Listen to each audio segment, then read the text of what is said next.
Hello' everyone, আন এটা নতুন ভিডিঅ'লৈ সকলোকে স্বাগতম। আজিৰ হৈ যোৱা সমাজ বিজ্ঞান পৰীক্ষাৰ প্ৰশ্ন কাকতখন এইটো ভিডিঅ'ত আমি সলভ কৰিম আৰু যিমানখিনি দীঘল প্ৰশ্ন আহিছিলে তাৰে পৰা বহুতকেইটা প্ৰশ্ন কমন পৰিছে। মই যোৱাকালি আৰু পৰহি তোমালোকক যিমানখিনি কমনৰ ভিডিঅ' দিছিলোঁ তাৰে পৰা 4টাৰ পৰা 5টা দীঘল প্ৰশ্ন ডাইৰেক্ট তোমালোকৰ প্ৰশ্ন কাকতত কমন পৰিছে। চ' তোমালোকে চেনেলটো ছাবস্ক্ৰাইব কৰি ৰাখিবা। আগন্তুক দিনত যিমানখিনি পৰীক্ষা আছে গোটেইখিনিৰ বাবে তোমালোকে কমন ক্লাছ বাৰু বাকী ক্লাছখিনিও পাই যাবা। চ' এতিয়া আমি পলম নকৰাকৈ MCQৰ পৰা আৰম্ভ কৰিম। তোমালোকে কোনে কিমান স্ক'ৰ কৰিছে কমেণ্ট কৰি জানাবা। শৰ্ট কুৱেশ্যনছ MCQ আৰু তোমালোকৰ বৰ্ড কুৱেশ্যন যিমানখিনি আহিছে গোটেইখিনিৰ উত্তৰ আমি ইয়াত সলভ কৰিম। চ' তোমালোকে ভিডিঅ'টি শেষলৈকে চাই থাকিবা। তোমালোকৰ প্ৰথমতে আমি MCQ চাম। আমি অসমীয়া মাধ্যমটো চাই ল'ম আগত। তোমালোকৰ অসমীয়া মাধ্যমৰ প্ৰথম প্ৰশ্নটো হ'ল এইটো। ইয়াৰ 1 নম্বৰৰ উত্তৰটো হ'ব বি আৰু কুৱেশ্যন পেপাৰৰ কোডটো হৈছে এইটো বি নম্বৰ কোড হয় এইটো। তোমালোকে নিজৰ নিজৰ কোডটো মিলাই ল'বা। বি নম্বৰ কোডৰ 1 নম্বৰ MCQ হ'ব এইটো। ইয়াৰ শুদ্ধ উত্তৰ হ'ব বি। তাৰপিছত তোমালোকৰ দ্বিতীয় নম্বৰ প্ৰশ্নৰ উত্তৰ হ'ব ডি এইটো। তোমাৰ মতে তলৰ কোনটো বিকল্প সম্পদৰ সন্ধানৰ এটা জনপ্ৰিয় আৰু শেহতীয়া উদাহৰণ? এইটো শুদ্ধ উত্তৰ হ'ব প্ৰধানমন্ত্ৰী সূৰ্য ঘৰ আঁচনি। তাৰপিছত তোমালোকৰ 3 নম্বৰ প্ৰশ্নৰ শুদ্ধ উত্তৰটো হ'ব এইটো 1, 2 আৰু 3। ইয়াৰ শুদ্ধ উত্তৰ হ'ব এইটো চি। তোমালোকে নিজৰ নিজৰ কুৱেশ্যন পেপাৰৰ কোডটো মিলাই ল'বা। এইটো হ'ল বি কোডৰ উত্তৰৰ আমি MCQখিনি সলভ কৰি আছোঁ। তাৰপিছত তোমালোকৰ 4 নম্বৰত দিয়া আছে তলত দিয়া উক্তি 1, 2 আৰু 3ৰ বিচাৰ কৰা আৰু শুদ্ধ উত্তৰটো বাছি উলিওৱা। ইয়াৰ শুদ্ধ উত্তৰ হ'ব এইটো 2 আৰু 3টো হৈছে কি শুদ্ধ উক্তি হৈ গ'ল। নেক্সট আছে তোমালোকৰ 5 নম্বৰত দিয়া আছে তলৰ কোনটো উক্তি শুদ্ধ? ইয়াৰ শুদ্ধ উত্তৰ হ'ব এইটো। তোমালোকে নিজে এবাৰ প্ৰশ্নটো পঢ়ি ল'বা। তলৰ কোনটো উক্তি শুদ্ধ? এইটো ইয়াৰ শুদ্ধ উত্তৰ হ'ব ডি, অৰ্থাৎ 1, 2, 3 আৰু 4 চাৰিওটাই উক্তি শুদ্ধ আছে। 6 নম্বৰ প্ৰশ্নত দিয়া আছে তলৰ কোনটো যোৰা শুদ্ধভাৱে মিলি আছে? ইয়াৰ শুদ্ধ উত্তৰ হ'ব চি।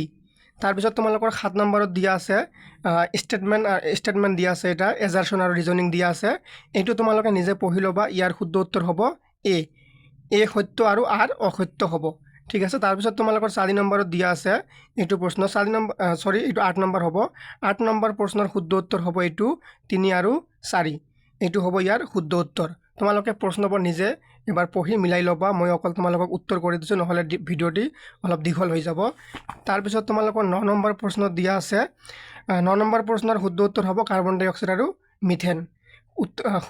তোমালোকৰ প্ৰশ্নটো হ'ল তলত দিয়া গেছৰ যোৰাবোৰৰ কোনটোৱে ভূপৃষ্ঠৰ পৰা প্ৰতিফলিত সৌৰশক্তি শোষণ কৰি ৰাখে? শুদ্ধ উত্তৰ হ'ব চি। তাৰপিছত তোমালোকৰ 10 নম্বৰত আকৌ এজাৰশ্যন আৰু ৰিজনিং দিয়া আছে।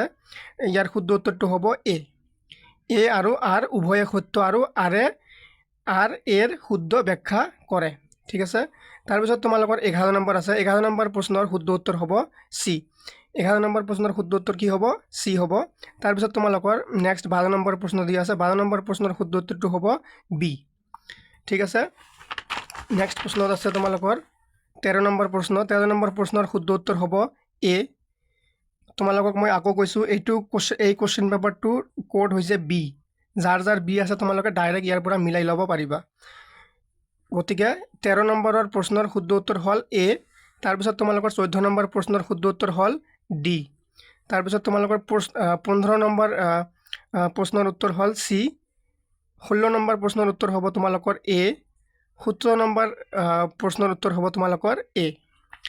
নেক্সট প্ৰশ্নত দিয়া আছে তোমালোকৰ 18 নম্বৰ প্ৰশ্ন। 18 নম্বৰ প্ৰশ্নৰ শুদ্ধ উত্তৰটো কি আছে?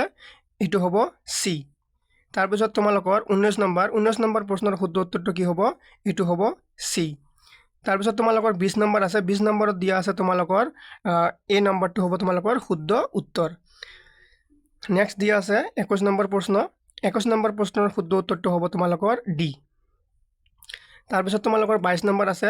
22 নম্বৰ প্ৰশ্ন তোমালোকৰ কিমান শুদ্ধ উত্তৰটো হ'ব হু, অৰ্থাৎ চি নম্বৰ। 23 নম্বৰত দিয়া আছে তলৰ কোনটো জোৰ শুদ্ধভাৱে মিলি আছে? ইয়াৰ শুদ্ধ উত্তৰটো হ'ব ই নাটো ব্ৰুচলেছ হ'ব। কাৰণ বাকীকেইটা ভুল দিয়া আছে। সাৰ্ক জাকাৰ্টা নহয়, এছিয়ান ছিংগাপুৰ নহয়, ফিফা ডুবাই নহয়। নেক্সট প্ৰশ্নত দিয়া আছে তোমালোকৰ 24 নম্বৰ প্ৰশ্নৰ শুদ্ধ উত্তৰটো হ'ব এ। ঠিক আছে। তাৰপিছত তোমালোকৰ 25 নম্বৰ প্ৰশ্ন তোমালোকৰ যি আছে ভাৰতবৰ্ষৰ সংবিধানৰ বিষয়ে তলত দিয়া বিকল্পবোৰৰ শুদ্ধ মিলটো বাছি উলিয়াও। এইটোৰ শুদ্ধ উত্তৰটো হ'ব তোমালোকৰ ডি। মই যোৱাকালি তোমালোকক সমাজ বিজ্ঞানৰ ভিডিঅ'ত তোমালোকৰ এইবোৰ বস্তু তোমালোকক ডাইৰেক্ট মই লিষ্ট হিচাপত দিছিলোঁ, কমন হিচাপত। ইয়াৰে পৰা বহুত বস্তু তোমালোকৰ ডাইৰেক্ট আজি কমন আহিছে। তাৰপিছত তোমালোকৰ 26 নম্বৰ প্ৰশ্নৰ শুদ্ধ উত্তৰটো হ'ব তোমালোকৰ চি, ৰিজাৰ্ভ বেংক। ভাৰতত কাগজী মুদ্ৰা কোনে ছপা কৰে? একেবাৰে ইজি প্ৰশ্ন। এইটো হ'ব তোমালোকৰ ভাৰতীয় ৰিজাৰ্ভ বেংক। 25 নম্বৰৰ শুদ্ধ উত্তৰটো হ'ব তোমালোকৰ ডি। এইবোৰ প্ৰশ্ন তোমালোকৰ ডাইৰেক্ট কিতাপৰ পৰা দিছে। মই তোমালোকক যোৱাকালি তোমালোকক সমাজ বিজ্ঞানৰ ভিডিঅ'ত তোমালোকক মই এইবোৰ বস্তু ডাইৰেক্ট কমন দিছিলোঁ। এইবোৰ বস্তু তোমালোকক ডাইৰেক্ট এইবোৰৰ পৰা প্ৰশ্ন আহিছে। তাৰপিছত নীতি আয়োগৰ পৰা প্ৰশ্ন দিছে, এইটোৰ শুদ্ধ উত্তৰ হ'ব বি। তাৰপিছত তোমালোকৰ নেক্সট প্ৰশ্নত হ'ল 28 নম্বৰ কুৱেশ্যন আছে। ইয়াৰ শুদ্ধ উত্তৰ কি হ'ব? ডি। তাৰপিছত তোমালোকৰ 29 আছে, দেশৰ মুঠ জাতীয় আয়ক মুঠ জনসংখ্যাৰে হৰণ কৰিলে আমি কি পাওঁ? জনমূৰি আয় পাওঁ। একেবাৰে ইজি। এইবোৰ বস্তু আমি ছ'চিয়েল চায়েন্স ক্লাছ কৰোঁতে এইবোৰ গোটেইখিনি বস্তু আমি কভাৰ কৰিছিলোঁ। যোনে ভালকৈ পঢ়িছিলা আজি তোমালোকে ডাইৰেক্ট কমন পাইছা। তাৰপিছত তোমালোকৰ 30 নম্বৰ কুৱেশ্যন, ইয়াৰ শুদ্ধ উত্তৰটো হ'ব তোমালোকৰ বি। 31 নম্বৰ কুৱেশ্যনত দিয়া আছে লৰ্ড কাৰ্জনৰ বংগ বিভাজন। এইটো আমি বহুত ভালকৈ যোৱাকালি আলোচনা কৰিছিলোঁ আৰু ইয়াৰ পৰা প্ৰশ্ন আহিছে। ইয়াৰ শুদ্ধ উত্তৰ হ'ব এ। নেক্সট প্ৰশ্নত দিয়া আছে তোমালোকৰ 32 নম্বৰ কুৱেশ্যন। 32 নম্বৰ কুৱেশ্যনৰ তোমালোকৰ শুদ্ধ উত্তৰ কি হ'ব? চি। এই স্বদেশী আন্দোলনৰ বিষয়ে আমি বহুত ভালকৈ আলোচনা কৰিছিলোঁ। ইয়াৰ পৰা প্ৰশ্ন আহিছে। তাৰপিছত এইটো একেবাৰে ইজি প্ৰশ্ন আহিছে। তোমালোকৰ সমাজ বিজ্ঞানৰ ইতিহাসৰ প্ৰথম পেজতে এইবোৰ আছে। 1905 চনৰ কোন তাৰিখে বংগ বিভাজন কাৰ্যকৰী হৈছিল? এইটো হৈছে তোমালোকৰ 16 অক্টোবৰ তাৰিখে। গতিকে চি এইটো কাৰেক্ট এনচাৰ।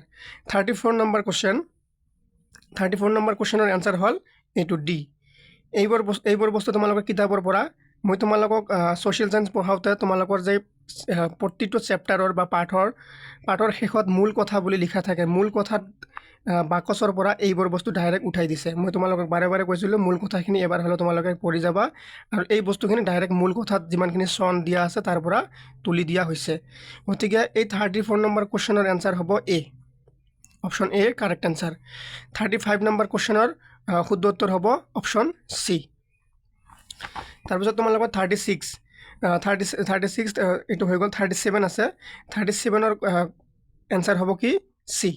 37ৰ এনচাৰ চি হ'ব। তাৰপিছত তোমালোকৰ 38 আছে। 38ৰ এনচাৰ হ'ব তোমালোকৰ চি, ফুলগুৰি ধাৱা।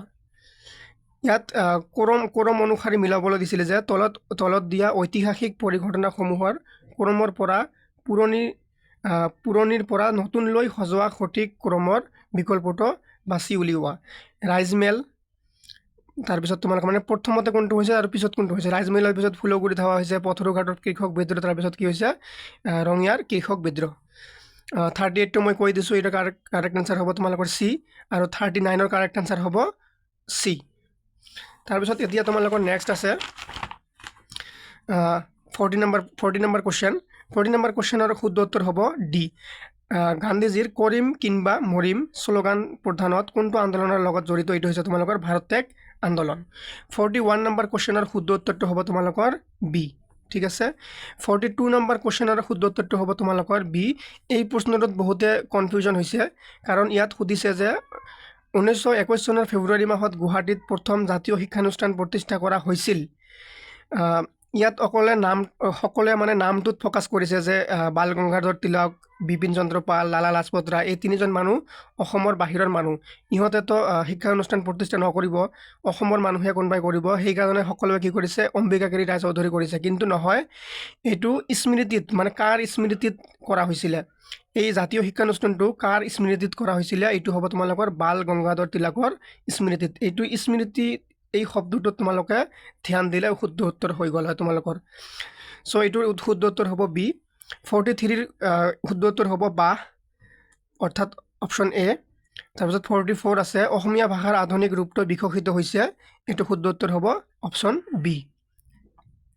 তাৰপিছত তোমালোকৰ 45 আৰু শেষৰটো MCQ তোমালোকৰ তলৰ কোনটো যোৰা সঠিকভাৱে মিলিছে এইটো হ'ব বি একেবাৰে ইজি আসাম এছ'চিয়েশ্যন সকলোৱে জানা তোমালোকে আসাম এছ'চিয়েশ্যন 1903 চনত কি হৈছিলে গঠন কৰা হৈছিলে এতিয়া আমি দীঘল প্ৰশ্নবোৰ এবাৰ চাই ল'ম যোৱাকালি আৰু পৰহি মই যিবিলাক তোমালোকক সমাজ বিজ্ঞানৰ কমনৰ ভিডিঅ' দিছিলোঁ তাৰ পৰা কি কমন প্ৰশ্ন আহিছে সেইবোৰ এবাৰ আমি চাই লওঁ এই প্ৰশ্নটো এই 46 নম্বৰ প্ৰশ্ন স্বদেশী আন্দোলনত ভগিনী নিবেদিতাৰ যি তোমালোকৰ অৱদান আছিলে এইটো মোৰ ভিডিঅ'ৰ পৰা কমন আহিছে ডাইৰেক্ট তাৰপিছত এইটো ভিডিঅ' কমন আহিছিলে এইটো দশম শ্ৰেণীৰ এগৰাকী ছাত্ৰীয়ে সমাজ বিজ্ঞানৰ কিতাপত এই অসমত 1857 চনৰ বিদ্ৰোহৰ বিফলতাৰ বিষয়ে এই প্ৰশ্নটো ডাইৰেক্ট কমন আহিছে তাৰপিছত তোমালোকে ভিডিঅ'টো এবাৰ চাই ল'ব পাৰা যোনবোৰৰ পৰা কমন আহিছিল তাৰপিছত এইবোৰ মই দিছিলোঁ অজীৱীয় নৱীকৰণযোগ্য ব্যক্তিগত বা জাতীয় সম্পদ বুলি ক'ব পাৰি এই গোটেইখিনি বস্তু মোৰ ভিডিঅ'ৰ পৰা ডাইৰেক্ট কমন আহিছে